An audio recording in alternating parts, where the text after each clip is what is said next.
I was driving through the back roads of Maryland when my husband whispered it. Turn the car around, now. His face had gone completely pale, like the blood had vanished all at once. His hand gripped my wrist, not hard, but firm, urgent. I glanced over, confused. Why? His eyes never left the rearview mirror, just, turn around, please. I didn't argue. Something in his voice told me this wasn't panic, it was knowledge, and I trusted him.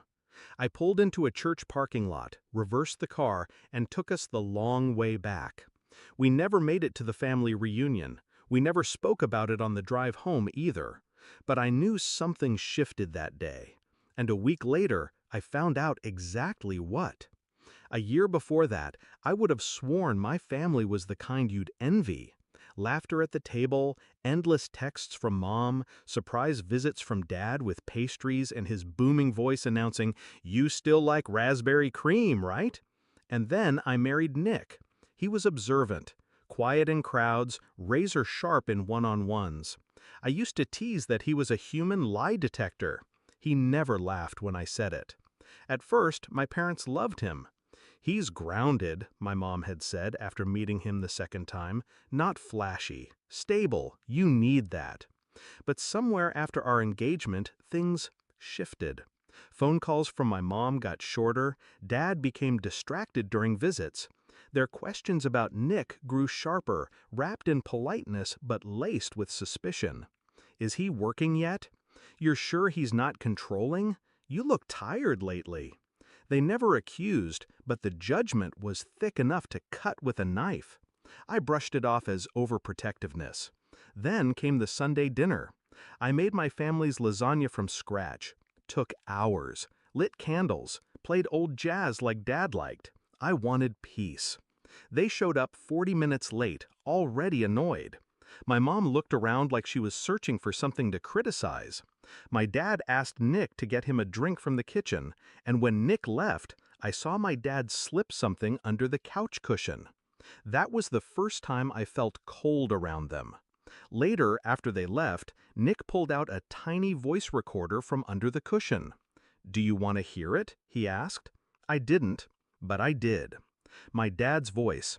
"If we can get something recorded, anger, coercion, anything, it's enough. We show her, we get her out."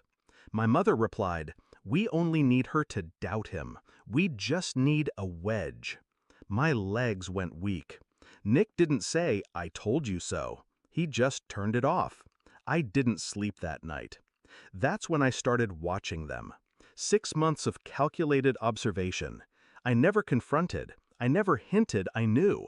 Instead, I played the dutiful daughter. Weekly calls, family dinners, smiles, hugs. But I noticed the patterns. Mom's sudden interest in finances, Dad's questions about our home security system, a cousin I barely spoke to suddenly texting me late at night, drunk, pushing me to vent about Nick, an anonymous email calling my husband dangerous with an attached screenshot of a photoshopped police report. Every thread I followed quietly, and it all traced back to one name, my older sister Rachel, the golden child. Gone for years, rehab, divorce, legal fees. My parents had nearly bankrupted themselves keeping her afloat. They needed a new savior, me. But they needed me unattached. The family reunion was a trap. Nick spotted it before I did. Calls from relatives we hadn't seen in years, all suddenly eager to reconnect. A cousin confirmed it over drinks one night. "They're gonna stage an intervention. They think he's isolating you, brainwashing you." Nick didn't even get angry. He just said, "We don't go, but we make them think we did." That's why he told me to turn around. Because the moment he saw Rachel's ex parked behind us at the gas station 10 minutes from the reunion, he knew. They weren't just planning to talk, they were planning to take me. The revenge wasn't loud, it was paperwork, legal, surgical, and clean. We started with a full audit. Nick's cousin was a forensic accountant. Within a month, we uncovered thousands funneled from my old college fund into Rachel's rehab accounts. Forged signatures, my mother's handwriting. I pressed charges quietly. We changed our will, rewrote the trust, removed names. Then, one by one, we exposed the schemes. A private investigator delivered a sealed envelope to my father during his golf game. In it, photos, bank records, audio files. His face reportedly turned to stone. He left mid-game. We never heard from him again. My mother tried to play the victim. "You've always been so distant. Rachel needed help. What were we supposed to do?" I sent her a single sentence in reply. "You should have protected your daughter, not exploited her." And I blocked her number.